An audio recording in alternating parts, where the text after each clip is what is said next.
We know how to end the standoff between King Charles and Prince Andrew. The king wants to evict his brother but is having a mighty hard time. Here's what he needs to do. Two brothers in the United Kingdom are reportedly at a stalemate over a residential property formerly owned by their late mother, with one living on site but refusing to pay his fair share of the upkeep. The other, who controls the family finances, wants his recalcitrant sibling out. He claims his brother has let the home fall apart around him, but has not yet been able to get him to leave.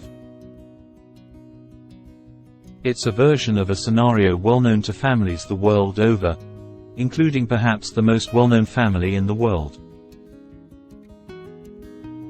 And it appears that even a literal king can't get rid of an annoying sibling that easily. Prince Andrew and then wife Sarah Ferguson moved into the 30-room Royal Lodge, about 25 miles from London, in 2002, under his 75-year lease. Andrew pays a little over $1,200 a month in rent. His brother, King Charles III, took ownership of the mansion as part of a $500 million inheritance he received when their mother, Queen Elizabeth II, died in 2022. But Prince Andrew, 64, has of late been unwilling to pony up the $500,000 needed each year to maintain the crumbling spread. And the place now needs at least $2.5 million in immediate repairs, according to royal sources and photos published over the past several weeks. King Charles, 75, has offered Andrew the 5,000-square-foot Frogmore cottage, where Prince Harry and Meghan Markle resided before moving to the US. But Andrew, who reportedly spent roughly $9.5 million on fixes to the Royal Lodge after his arrival, but hasn't done much since, sees such a swap as an unacceptable downgrade, palace insiders say. Andrew and Ferguson divorced in 1996, though she still lives at the Royal Lodge. A friend of Andrew's told the Daily Beast the prince has no intention of moving out, amid what has been dubbed the Siege of Royal Lodge. We asked experts how they would go about beginning to solve such a seemingly intractable problem. And, it turns out, royal families aren't very much different from everyone else's. Family therapist Sharon Marinetti-Leeper, Ph.D., LMFT, LCAT said she has counseled many contentious siblings embroiled in real estate and inheritance disputes, and that it can get very ugly, very quickly, and that ugliness can be sustained over time, often until death. If Andrew and Charles hope to salvage any element of their sibling relationship, there would need to be a reckoning of early childhood alliances and parental favoritism, real or perceived, Marinetti-Leeper told the Daily Beast. Prince Andrew was long said to have been Queen Elizabeth's dearest son, although Prince Edward was also rumoured to have been the apple of their mother's eye, and reportedly instructed Charles to ensure Andrew was taken care of after she was gone. If the Queen really did favour Andrew while she was alive, then Charles is no doubt not in any rush to do him any favours after her death. Marinetti-Leeper said. In fact, he may be relishing his brothers and ex-sister-in-law's Grey Gardens moment as a sort of payback.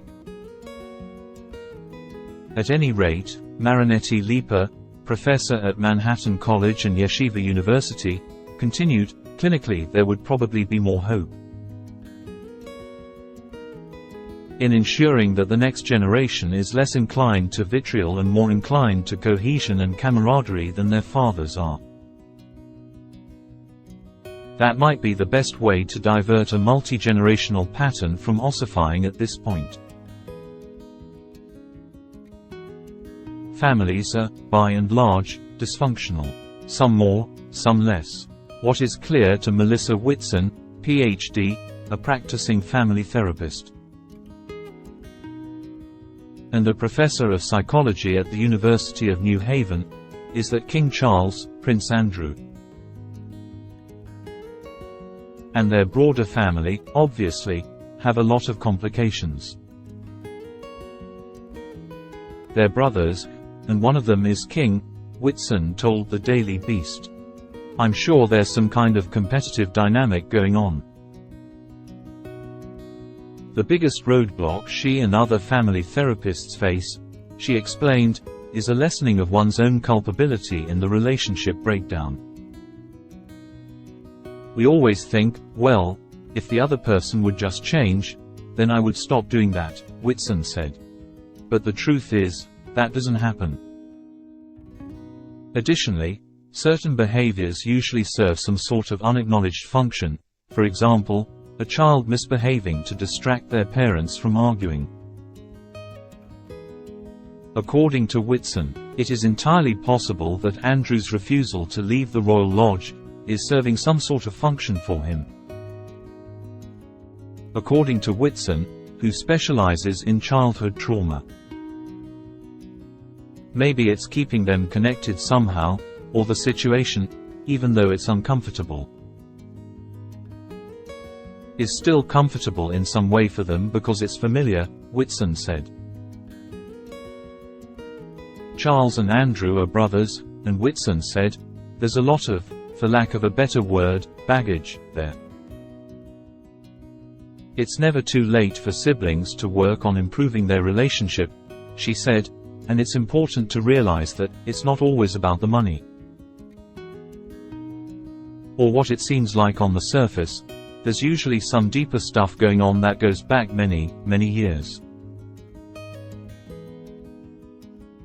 It can be hard for family members who are at odds to break free from what Whitson called circular patterns of behavior, even if they know they're creating or perpetuating dysfunction. When one person blames the other for some perceived slight, and the other blames the first for causing the problem in the first place, the back and forth can become endless even though, as Whitson put it, it's not really clear who started what. In order to really kind of break that up, both parties need to change, Whitson said. The generic example is a husband and wife. Typically, the wife is the pursuer, and the husband withdraws. The more she pursues, the more he withdraws. And the more he withdraws, the more she pursues. They both have to change that dynamic. So we would look at these two brothers, and ask, what kind of interaction are they engaged in that keeps reinforcing this feedback loop? And if they really want to change it, they would both have to let up a little bit on their behaviors. Jacob Priest, Ph.D., LMFT, a family therapist and a professor in the Department of Psychiatry at the University of Iowa, said conflict between siblings is something I deal with all the time. Our relationships never exist in a vacuum, Priest told the Daily Beast. We've got friends, we've got family, we've got siblings, uncles, aunts, that are all part of a push and pull.